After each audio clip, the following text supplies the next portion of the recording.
Vamos com o quadro Giro Entrevista desta terça-feira, hoje dia 21 de junho de 2022. A gente segue falando sobre o primeiro Congresso Municipal de Políticas Públicas sobre Álcool e Drogas, evento importantíssimo que está sendo realizado ao longo desta semana na Câmara Municipal. Hoje participa do programa um dos palestrantes do Congresso. Temos o prazer de receber o psicólogo Alexandre Simão, que vem falar principalmente sobre a temática da dependência química no âmbito familiar.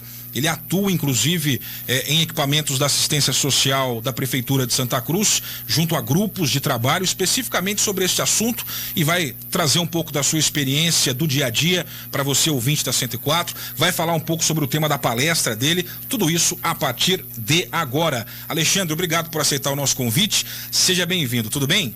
Tudo jóia, obrigado, Diego, agradeço o convite e agradeço também os ouvintes, né, de estar participando aí.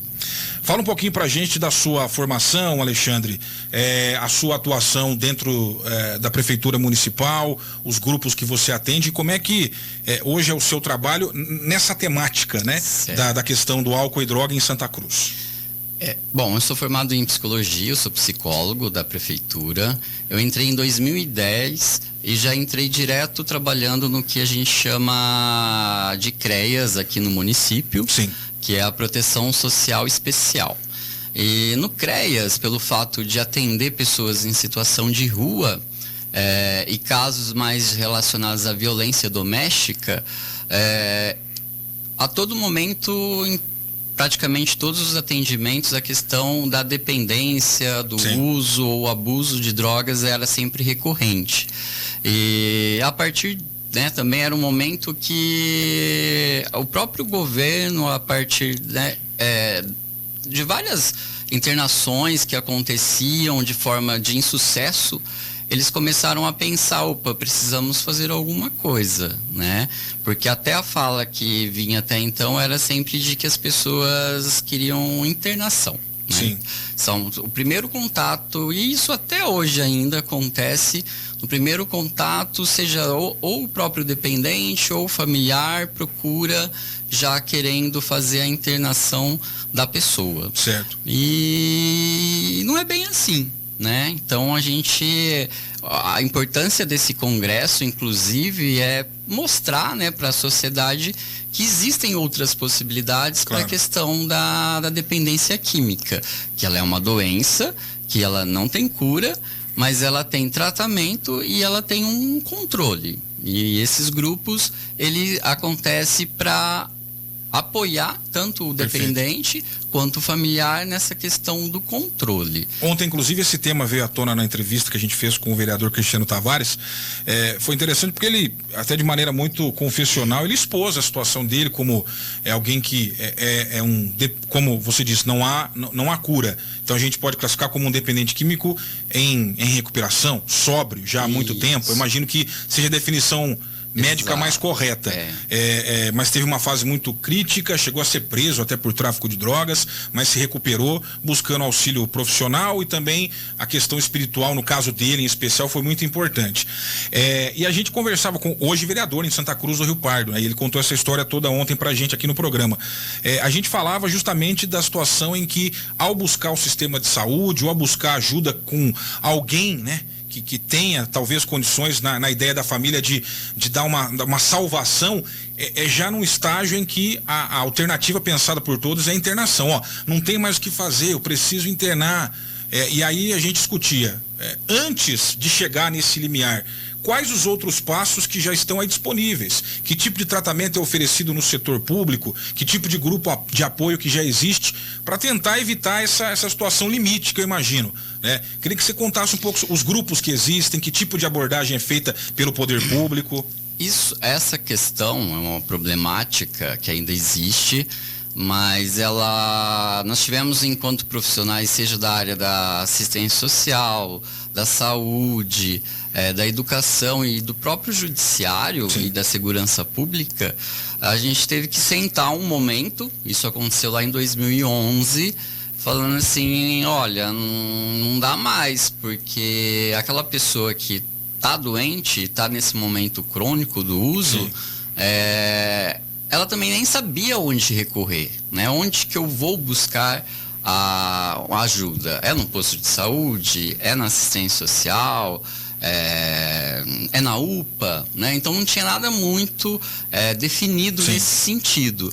Então a gente, a partir disso, sentamos, reunimos e falamos, não, vamos criar um fluxograma, né, de atendimento para que as pessoas então comecem a buscar ajuda. Sim. Então hoje as portas de entrada que a gente fala são todas as unidades de saúde.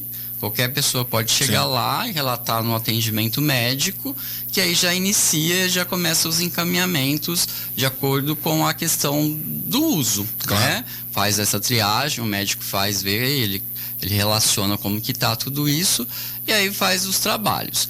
E o grupo em si, que nós temos aqui em Santa Cruz, que a gente chama que é o grupo...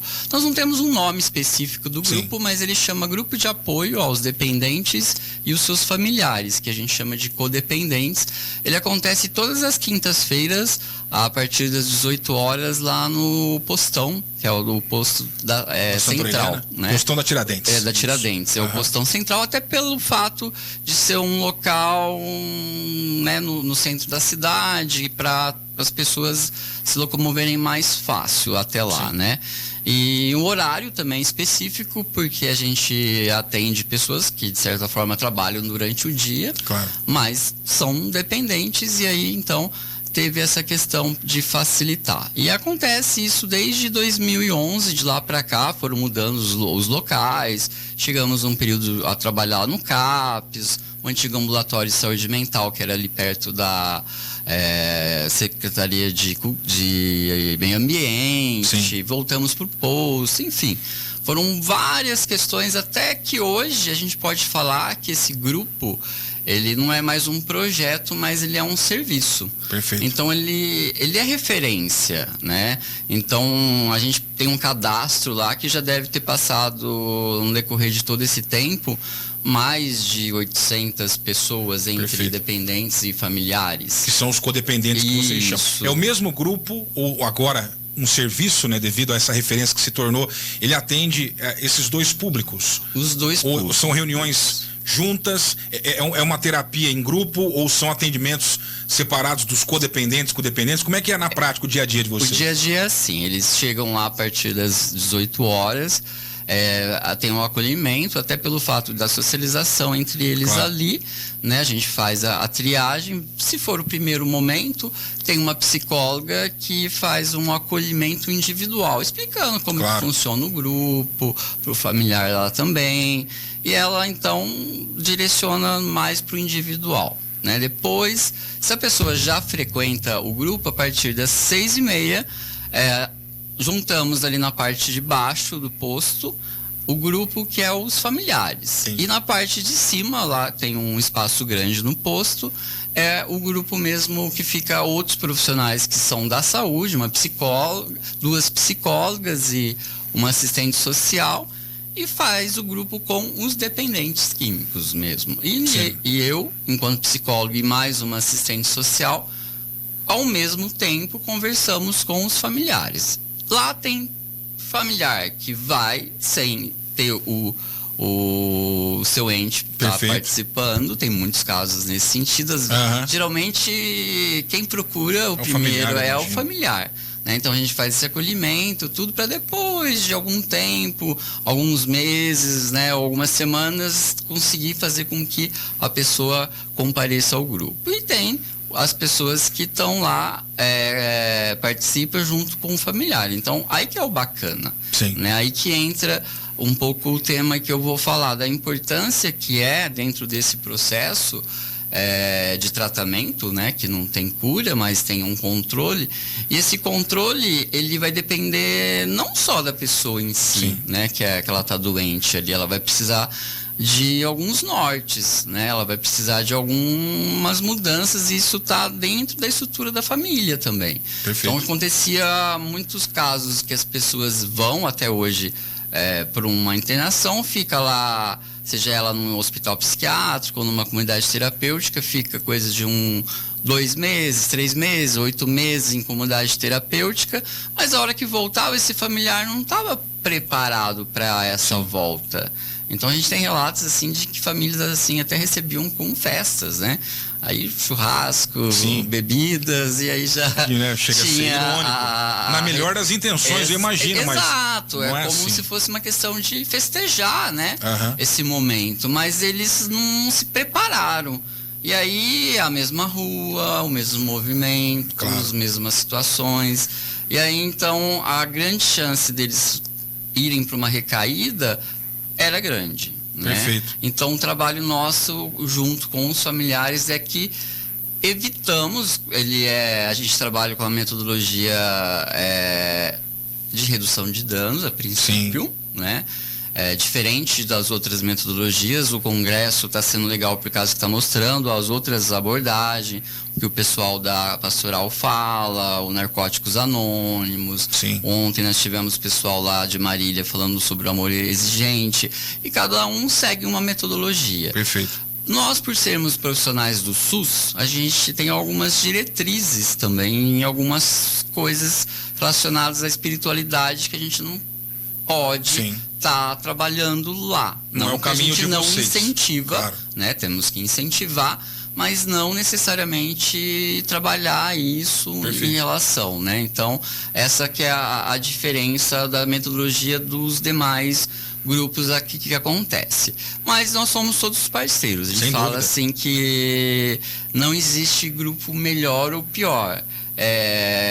Tanto é que a gente sempre incentiva, olha, essa pessoa às vezes chega lá com uma necessidade muito grande de falar e de ajuda, de apoio, vai no NA a segunda, narcóticos, ou na pastoral na terça. Se complementa a coisa. Na quinta volta aqui e na sexta vai no AA de novo. Até porque você coloca como um problema de multifatores que influenciam. Então, exato. há questões de foro íntimo, que são processos de evolução da pessoa, a questão de saúde propriamente dita, né? Claro, é uma questão de química do cérebro, de dependência, e é uma questão também de contexto social.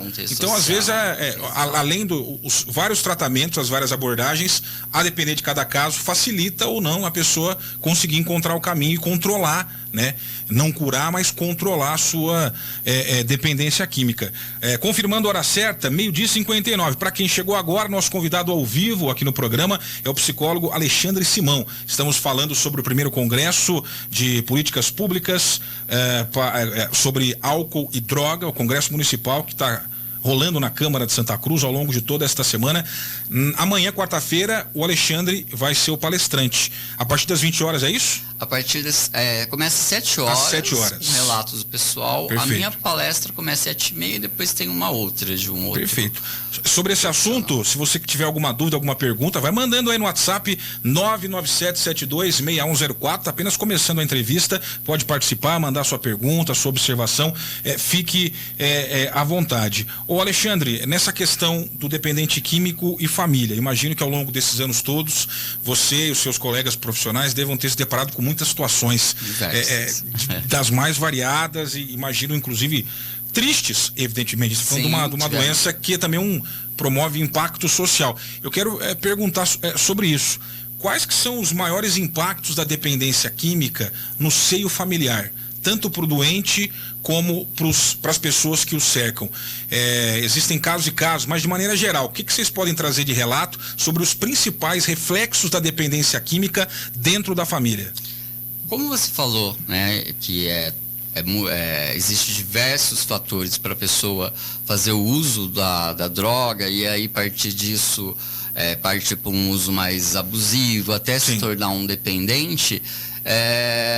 Não é só a questão, tem questões hereditárias, tem questões familiares, tem questão da própria personalidade da pessoa, questões assim social. Sim. E isso causa uma angústia muito grande na família, porque às vezes eles se culpam muito. Onde eu errei na questão da educação, talvez pro meu esposo, a minha esposa, o meu filho, né, ou alguém da família.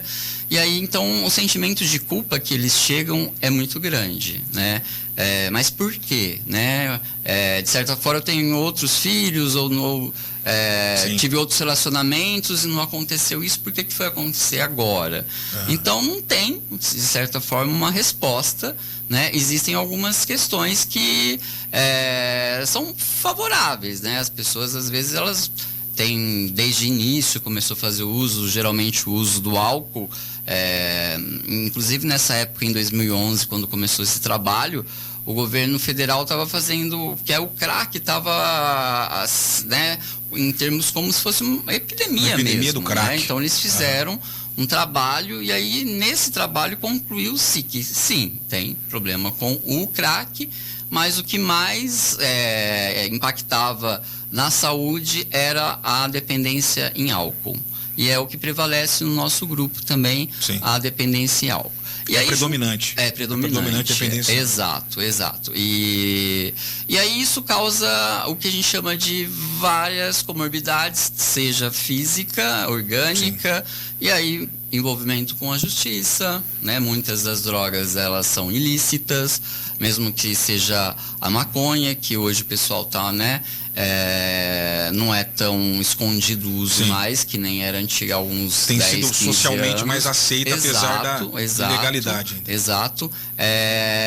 Mas ela é ilícita. Para eu comprar, eu vou ter que ir até um local e eu posso ser abordado. Então, isso já causa angústia com os familiares, já começam a perceber que eles começam a frequentar esses ambientes, aí depois vai intensificando, vai tendo que recorrer às vezes a fazer o tal do corre, porque ele não consegue ter o dinheiro. Aí isso influencia no trabalho, às vezes perde o trabalho, porque aí eles vão perdendo o que a gente chama de rotina. A gente precisa de rotina para viver, né? Então a gente acorda, toma café, vai pro trabalho, almoça, dorme. Então isso faz parte, eles perdem essa noção. E aí isso acaba ocasionando problemas no trabalho, financeiro, e principalmente questões relacionadas às violências, né? Então, assim, todas as famílias que a gente acaba atendendo, acolhendo ali, todas têm relatos de violência familiar, né? Pelo fato de que não deixou sair, aí se tornou agressivo, partiu para cima, teve que chamar a polícia, SAMU, um monte de coisa nesse sentido. Então a família, ela fica acuada, né? E passa a ter problemas também, né? Tem casos de fobias, né? Eu lembro de uma que falava que ela teve síndrome do pânico, acabou desencadeando que ela não podia ouvir a sirene de uma ambulância ou de uma polícia, que ela já imaginava que pudesse ser acontecendo alguma coisa ruim pro filho. Paranoica. E aí ela já tinha a taquicardia, já passava mal, já tinha que ir para a UPA com essa sensação. E tem vários familiares que também precisam ser acompanhados, inclusive encaminhados mesmo para um acompanhamento médico mesmo, às vezes, em algumas situações, porque eles estão debilitados. Alexandre, a dependência química, ela não escolhe classe social. É até um clichêzão, lugar comum, mas de fato a gente tem, ou conhece de perto, ou ouviu falar de situações como essa em diferentes famílias, diferentes estratos sociais. Mas não tem como não fazer um recorte da realidade brasileira, onde há uma disparidade, uma desigualdade social enorme. E aí minha pergunta, para saber da sua experiência enquanto psicólogo, é a questão de estar ainda numa vulnerabilidade social, né? Ou numa família que tem o melhor poder aquisitivo. Na hora do tratamento, de recuperar, é mais fácil, é mais difícil? Ou seja, a dependência química ainda afetando pessoas em situação de vulnerabilidade social, e como você está na assistência social, imagino que vocês se deparem com essa realidade. Torna ainda mais difícil para mudar um contexto onde a pessoa vive, para ela conseguir mudar a rotina, para conseguir um emprego depois também. Como é que o recorte social, econômico, também impacta em agravar ou piorar a situação do doente, ou até dificultar ou facilitar o tratamento nesse processo que é longo e até o final da vida da pessoa, né? O que acontece? A pessoa às vezes começa a fazer o uso ali na adolescência e tudo, e começa a agravar isso lá com seus 25 anos, talvez. E isso, nesse período de tempo, foram acontecendo muitas questões ali, né? E aí ele acabou ficando à margem, né? Sim. Saiu da escola, não tem documentação. Se ele for falar que ele vai, eu vou buscar um trabalho. Eles sempre falam assim, às vezes as famílias, mãe, hoje eu vou sair cedo para buscar trabalho. Uma mentira, porque na verdade se levasse o currículo e fosse chamado, não tinha nem como contratar, porque não tem RG, não tem um CPF, não tem toda a documentação. Isso então faz com que eles vão ficando muito mais vulneráveis do que talvez outras classes, vamos se dizer assim, né? Então, e aí também tem as questões das famílias que são mais vulneráveis, às vezes elas têm problema de ter um padrão familiar já mais disfuncional, né? Isso também acaba interferindo e dificultando mais. Então, às vezes o pessoal naturaliza as violências, né? Porque isso já acontecia, né, com o pai, avô, e o relacionamento é isso mesmo, o marido ou a mulher vai ter essa briga e ninguém deve interferir nisso. Então, acaba deixando eles muito mais vulneráveis que a outras camadas sociais, mas não tem inclusive idade também, né? Hoje em dia eu ia perguntar sobre qualitativamente, quantitativamente, idade mais vulnerável. Qual o público principal que é atendido, por exemplo, nos grupos, nas unidades de saúde que você acompanha? Ainda prevalece o homem. É o homem. Ainda. Mas álcool, você já falou no começo, é a droga que predomina. Predomina o álcool, depois junto o crack, e esporadicamente vem algumas pessoas que falam que faz uso da maconha, que gostaria de parar. Mas o mais ali é o álcool mesmo. Entre um grupo ali de 20 homens, tem umas 4 mulheres, né? Mas é a faixa etária. A gente atende qualquer faixa etária. Adolescente, eu acredito, já foram vários lá, com 14, 15 anos, mas a gente tem algumas dificuldades que a gente está pensando em algum trabalho diferenciado para o adolescente, porque eles não se identificam, porque tem pessoas mais velhas, e aí às vezes estão mais no início, eles vêm trazidos pela família, e né, às vezes nem está instalada totalmente a dependência. Então, e nessa faixa etária eu percebo que há até uma romantização do uso abusivo de drogas. Sim, e ele, exato, por mais que já pode estar dando sinais de um problema, seja de convivência, afetando a rotina, mas ainda está ali. Sou jovem, eu tenho algumas referências que inclusive romantizam essa questão, então ele talvez não encare como um problema grave que está começando. Exato. Talvez, né? Isso acaba sendo hoje também um dificultador, né? Hoje na mídia também fala muito essa questão da liberação das drogas em relação a essas questões, né?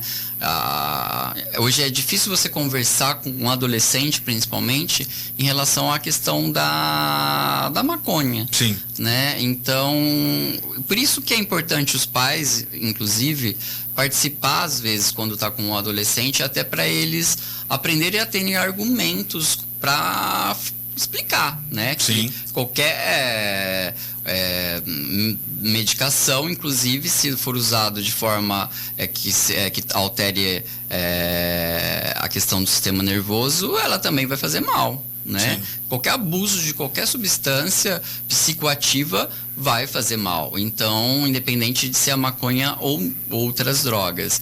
E eles precisam entender, porque aí tem, né, todo o movimento da liberação, e aí isso acaba se tornando difícil. Imagina. E acaba sendo assim, tipo, todo mundo fuma. Era que nem... Eu tenho 42 anos. Na minha época era todo mundo fuma um cigarro. Sim. Né? Agora não tem tanto mais adolescentes, diminuiu até a questão do uso do cigarro. Do tabaco em si. E aumentou. Muitos relatam adolescentes que usam a maconha, mas não usam o cigarro. Sim. Né? E esse é o perfil. Mas temos lá senhoras e senhores com seus 60, 70 anos que estão ainda em processos ainda de uso crônico. Imagina. De, às vezes, ficar... E fala, a pessoa fica assim, não vicia. Fora de casa. Não vicia de jeito nenhum. Eu tenho 50 anos, uso todo dia e não vicia, né? Então, é uma piadinha, mas tem a ver com isso. Eu uso todo dia e não vicia, né? Meu marido, ele usa, mas trabalha, né? Consegue trabalhar. Isso por um tempo, né? E até o organismo não aguentar mais. Perfeito. Né? Alexandre, na abordagem que é oferecida no SUS, que é o trabalho que vocês fazem, o caminho passa por medicamento, é terapia? Explica pra gente, até pra eventualmente alguém que nos ouve, está numa situação como essa, quer dar um passo para sair disso, ou algum familiar. A gente tem falado muito sobre a questão de internação, e que em muitos casos imagino que é necessário. Está sendo, inclusive, hoje, está na agenda da discussão da imprensa também, e sobretudo das mídias específicas que tratam de assuntos da saúde, a questão de internação involuntária, é um assunto que está em voga também. Mas vamos pensar no caso de alguém que ainda consegue ter uma lucidez, não está tão dentro do problema, eu quero buscar ajuda, a família ou a pessoa. Como é que funciona o tratamento pelo SUS? Olha, a pessoa pode buscar o posto, né, de saúde, que aí eles já vão direcionar para o grupo, se às vezes a pessoa não sabe que o grupo acontece às quintas, às 18 horas lá no postão, pode procurar que eles vão ser encaminhados. Por que encaminhados para o grupo? Porque lá nós vamos fazer esse acolhimento tanto da família quanto do usuário, e aí a partir dali que vamos direcionar para às vezes para uma triagem com um médico psiquiatra, ou às vezes um clínico geral, ou algum outro especialista que às vezes precisam também, e o familiar também. Então é ali. E ali, de certa forma, como a gente fez um trabalho de diversas políticas públicas, social, saúde, então tem portas abertas, vamos dizer assim, porque a gente não quer perder essa pessoa que buscou o tratamento. Então, se ele for na fila da psiquiatria normal do posto, vai demorar meses para o atendimento. Então, se a pessoa vai lá e precisa passar por essa avaliação médica, ele vai conseguir isso em talvez uma semana, 15 dias, né? Porque é importante o uso da medicação. Então, a gente oferece o que no SUS, né? O grupo de apoio, que ele é terapêutico, tanto o de dependente quanto o de familiar. Ele é terapêutico. Se as pessoas não se identificam com esse processo grupal, não quero me expor, alguma coisa nesse sentido, é oferecido a terapia individual, que hoje temos psicólogos em todas as unidades, e o tratamento ambulatorial, né, que é com o médico, seja o clínico geral, que hoje também tem um protocolo que ele já também pode estar prescrevendo algumas medicações controladas, vamos dizer assim, e o psiquiatra. Então, algumas pessoas só com o uso da medicação, ela consegue controlar e consegue mudar alguns padrões e ficar controlado, tranquilo.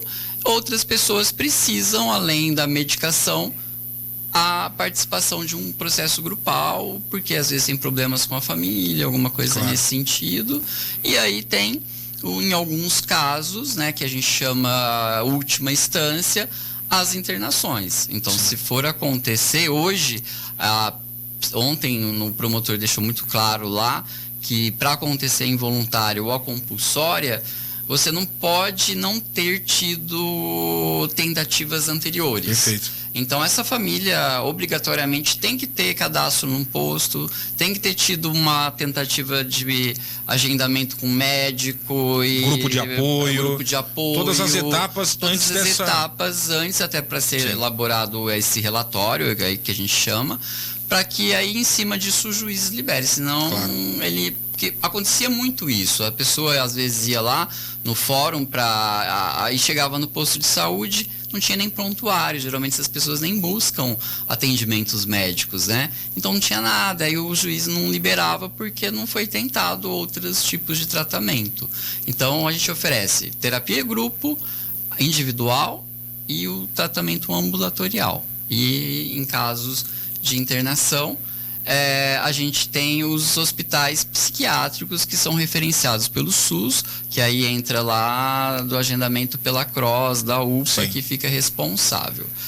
Comunidade terapêutica, a gente tem as parcerias com a Pastoral da Sobriedade, mas isso aí a gente encaminha eles para o grupo da Pastoral da Sobriedade, sim, porque aí não tem um vínculo com o SUS, né? A maioria das comunidades terapêuticas da nossa região, elas não são o que a gente chama de estar legalizado para fazer parte do fluxograma ali do SUS, né? Dos encaminhamentos.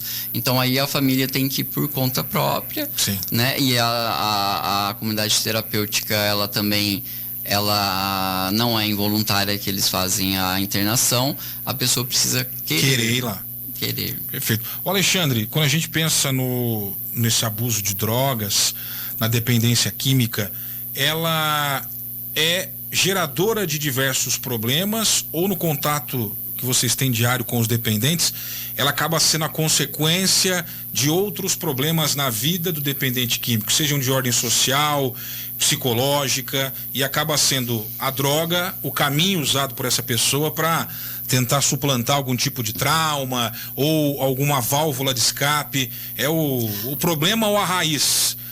A consequência ou é a raiz do problema, a questão de drogas? Obviamente, cada caso é um caso, claro, mas uma visão geral, digamos assim. Assim, a experiência que eu tive, principalmente no CREAS, quando eu atuei com o pessoal em situação de rua, nas abordagens que a gente fazia, todos eles tinham uma história, sim, né?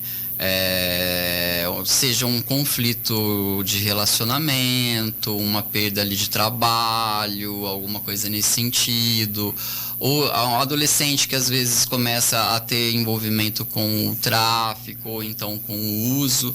Ele é aquele adolescente que às vezes também teve algum tipo de problema comportamental dentro da sala de aula, e aí ele evadiu da escola, e aí ele foi, né, agravando, sim, a situação. Então são sempre pessoas que tiveram algumas questões pessoal, né, também influenciada pelo meio, por questões de oportunidades ali, vamos dizer também, né? Sim. Ainda existe muito essa falta essa discrepância mesmo, né? Não é todo mundo, pessoa de situação de rua não vai conseguir um trabalho formal fácil, né? Ele não tem onde morar, como que ele, né?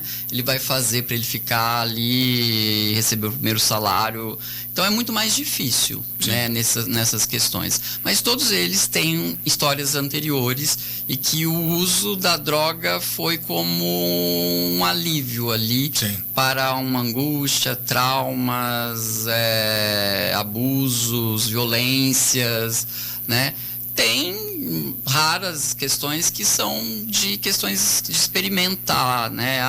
Comecei em baladas e tal, mas são mais difíceis esses relatos de chegar de uso recreativo. Comecei com a droga no uso recreativo e aí isso se tornou, entendi, uma dependência. Tem também, mas é menos frequente do que nesses casos que tem alguma história mais difícil, assim. Interessante. Alexandre, vamos abrir aqui para as manifestações do público, o pessoal interagindo no WhatsApp 997726104. Para quem chegou agora, estamos ao vivo, 13h19. Convidado no Giro de Notícias, o psicólogo Alexandre Simão. Estamos falando sobre a questão de droga, álcool, no contexto do primeiro Congresso Municipal de Políticas Públicas sobre Álcool e Drogas, que está acontecendo na Câmara Municipal. O evento segue até sexta-feira e amanhã, quarta, o Alexandre Simão irá palestrar lá na Câmara. Mandar um alô pro Elton Ferreira, ligado no programa. Também um abraço aqui para a Márcia Gaspar. Ela mandou a seguinte mensagem: bom dia, boa tarde aí pro Diego, convidado. É tão forte ouvir que a dependência química, seja pelo uso de drogas ou álcool, não tem cura, né? Como reverter a situação? A gente já acabou falando sobre isso ao longo da entrevista, inclusive as portas de acesso do SUS, e como é que outras metodologias também acabam sendo complementares, né? Cada uma dentro da sua perspectiva. Quem também mandou mensagem aqui é a Denise Pires. Sou grata pela existência deste grupo. Foi e é aquilo que ajudou o meu marido e há mais de 10 anos estamos firmes. Funciona como uma manutenção semanal na luta contra a recaída e ajuda os familiares a entenderem melhor que a luta contra essa triste realidade a luta, né, contra essa triste realidade. Mas vemos que aqueles que perseveram são os que conseguem se manter longe dos vícios. Obrigado por tudo, Alexandre. Mensagem da Denise Pires. Denise, mandando aí para você. Ela é uma parceira. Hoje a gente fala que ela também é uma coterapeuta nossa. Se a gente faltar, ela toca o grupo. Então, assim, isso que é o bacana. Então, as pessoas, elas, né, que são frequentes mesmo, é difícil participar toda semana, né? Era muito melhor eu estar na minha casa, alguma coisa, mas acaba sendo prazeroso para eles. Eles sentem falta um dos outros lá. Isso acaba sendo importante para eles lá também, e aí temos casos aí de sucesso. E é importante quebrar os tabus, exato, né? Exato. Porque isso também facilita com que as pessoas tenham essa condição e se sintam confortáveis aí num grupo como esse, a entenderem que o problema não é só delas, é um problema crônico na sociedade e que em grupo, muitas vezes, um ampara o outro, né? A pessoa às vezes não se sente reprimida de se expor, né? No primeiro momento, às vezes ficam quietos, ou um ou outro não fala, mas ali os relatos das pessoas, aquilo marca, ele começa a perceber assim, poxa, a gente fala que cada caso é um caso, né? Mas existem semelhanças, situações muito parecidas ali, que aquilo acaba sendo uma esperança, né? De que possa acontecer, se aconteceu ali que nem a Denise, com o marido, aconteceu com muitos outros, e pode acontecer com eles também. Basta, né? Ter a vontade, né? E levar isso como um tratamento. Assim como a gente fala que a gente precisa cuidar do nosso diabetes, do nosso colesterol, a gente precisa ter isso também para dependência, porque tem casos de pessoas que depois de 10 anos na abstinência, ele retoma, né? E às vezes para o uso até maior, e aí tem que ter a manutenção. Então é uma coisa de que a recaída faz parte do processo, a gente fala. A Lídia Helena, ela pergunta o seguinte: boa tarde para você, Diego, boa tarde ao Alexandre. Gostaria de saber se também há grupos que atendem tabagistas crônicos. Obrigado pela atenção, é a pergunta da Lídia. Olha, temos, assim, esse grupo, ele já aconteceu em alguns momentos no posto de saúde, ele tá para retomar, e geralmente é um grupo assim que ele é de 30 dias, tem uma equipe multi, que é um psicólogo, um médico, aí vai talvez um enfermeiro, mas tá para retomar esse grupo. A pandemia atrapalhou muito, né? Então, aí é oferecido, às vezes, em alguns casos, a questão da nicotina no adesivo, algumas medicações, não são todos que vão com a medicação, mas existe sim. Se ela tiver interesse, pode até deixar o nome na unidade de saúde mais próxima da sua residência, que eles vão voltar com o grupo, e parece que será na estação. Na UBS da estação, que vai voltar. O Benedito Batista, ele dá uma opinião. Olha, acho que as grandes festas não deveriam ter bebida alcoólica. E também as drogas mais pesadas, a pessoa acaba tendo um contato, na visão do ouvinte, Benedito Batista, começa com cigarro ou alguma outra droga lícita ou de menor impacto. Deveria falar contra todas elas. Você acha que posições mais de repressão como essa, evitar que se distribua, que se venda, é uma solução viável? Olha, eu lembro que assim, a Pastoral da Sobriedade, ela foi criada, inclusive, né, aqui em Santa Cruz, e quando criou-se a Pastoral da Sobriedade, aí então teve aquele movimento dentro da Igreja Católica que não poderia ter mais nas quermesses, nas festas, o uso do álcool lá. A venda da cerveja, aquilo causou um problema. Teve muitos baixos assinados que ia para os padres, e foi muito difícil, e hoje até está mais maleável, percebo ali, né? Mas assim, é algo que faz parte tanto da sociedade, que eu acho que é difícil você repreender. Eu acho que a gente tem que aprender a lidar com aquilo, porque o uso tá mesmo mais o pessoal não tem tanto mais receio de fazer uso na frente de qualquer pessoa, em uma balada, alguma coisa, vai usar ali mesmo, você vai estar vendo e seu filho ou alguém vai estar vendo. Então, é uma questão muito cultural. Eu acho que não funciona esse tipo de repressão no sentido, eu vou proibir vender a bebida, proibir, tô falando apenas da questão lícita, ok? Exato. Porque a humanidade desde sempre buscou algum tipo de substância para alterar a percepção, algo cultural. O problema é quando há uma relação doentia da pessoa com aquela droga, aí é uma outra história. Mas você também deixa a sociedade acreditar, seria até ingenuidade, acreditar que por deixar de vender a sociedade vai parar de consumir a bebida alcoólica ou outros tipos de droga, chega a ser ingênuo. Porque faz parte da cultura das pessoas em qualquer país. O problema é o que é considerado ilícito, você tem que reprimir, eu imagino, evidentemente, ou até discutir se deve ser ilícito ou não. Isso é algo que pode ser colocado, imagino, né, na discussão pública. Mas pensar que vai ter festa, mas não vou vender mais álcool. As pessoas vai traficar cerveja. Isso é o que não tem como, exatamente. Com as drogas ilícitas, exato, na verdade. Né? Sempre vai acontecer do pessoal fazer o uso, e tem inclusive o tráfico das medicações, vamos também, dizer, exatamente, né? Grupos que acabou o meu remédio, quem tem, né? Então tem isso sem a receita. Então eu acho que é educação, né? E você saber que você pode estar suscetível, claro, né? Nem todo mundo se torna dependente. As pessoas, né, fazem uso do álcool ou cigarro ali. Mas o cigarro, geralmente a pessoa que faz muito tempo já é um dependente, mas o álcool não, né? Tem as pessoas que fazem uso recreativo e não se tornam dependentes. Exato. Mas ele tem que ter a consciência que isso pode vir a se tornar. Claro. Né? É essa consciência que tem que ser desenvolvida nas pessoas, mas não privar, que não é possível isso, né? Hoje em dia, porque isso é cultural.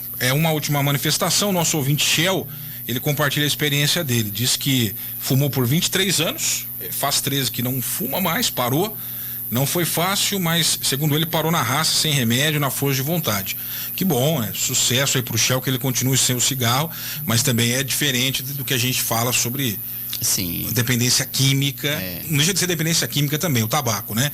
Mas existem outras situações envolvendo outros tipos de droga, a questão do álcool, que são complicadas. Alexandre, para a gente encerrar a entrevista, queria que você convidasse a nossa audiência a participar do congresso, em especial da sua palestra que vai acontecer amanhã. Se quiser falar mais um pouco sobre a temática, qual o público-alvo, fique à vontade. Eu acho assim que é importante, embora a Pastoral da Sobriedade, que a gente tem que agradecer a Carla e o Valdir, né, que já estão aí também conosco faz um bom tempo. Então, eles que tiveram a iniciativa, a prefeitura apoiou na área da Secretaria de Assistência Social e Saúde. E é importante que ontem eu percebi o que lá? Tinham algumas pessoas, famílias, mas eram muito pessoal que já era ou da pastoral ou da equipe técnica da prefeitura. Perfeito. Eu acho que era um momento da comunidade ir para conhecer, né, e saber como que funciona, como que ontem teve a questão das internações, os 3 tipos, como que é o passo a passo, até para não chegar desesperado no posto e já querer ter essa internação, porque não é assim que acontece, né? Então eu convido a comunidade em si para conhecer todos os métodos e tudo que o município oferece. A gente muitos acham, quando eles começam a frequentar o grupo, que foram encaminhados, nossa, eu não sabia que existiam essas coisas em Santa Cruz. Perfeito. Né? Isso a gente sabe, a Pastoral da Sobriedade, ela tá mais junto. Mas isso acontece nas evangélicas também, eles também têm os trabalhos deles, tudo. Eu acho que é o momento da gente se juntar, né? Que a causa é uma só, a pessoa é atendida e vai estar em todos os ambientes para todos juntos trabalhar na prevenção, porque também não é criando grupos em todos os lugares que a gente está tendo sucesso. Eu acho que quanto menos tiver os grupos, pelo fato de ter uma prevenção mais efetiva, mais hoje que dialoga com o adolescente de forma... menos grupos numa situação em que eles sejam menos necessários. Menos necessários. Você age antes para que não precise haver os grupos. Exato. Talvez nem os hospitais e as comunidades terapêuticas, vamos, idealizar. Um mundo ideal, né? Um mundo ideal, mas é que seria isso, né? Que hoje os trabalhos são muito falhos na prevenção. Sim. E hoje hoje a gente tem batido bastante uma vez por mês a gente se reúne, social, fórum, saúde, para os passos que a gente vai seguir. E a gente está tentando ver as questões relacionadas à prevenção de uma forma efetiva, né? Não é só o pessoal fala muito, o ProERD antigamente, né? Que tinha, não tem mais, mas são abordagens também que às vezes são criticadas por algumas questões relacionadas do medo, né? A gente não pode falar assim que eu vou usar o crack e vou morrer já, né? E aí a pessoa, ela usa e percebe que não aconteceu aquilo e também não causou a dependência naquela um mês que ele usou, então falava para mim que era eu experimentar o crack, eu ia me tornar dependente. E aí ele vê, então eu vou conseguir ter o controle, mas aí depois ele se perde. A ideia de uma mensagem que amedronte pode ser um tiro pela culatra. Exato, pode dar uma... né? Entendi. Então isso tem que ser, acho que mudar um pouco o tipo e para dialogar melhor com os jovens hoje mesmo.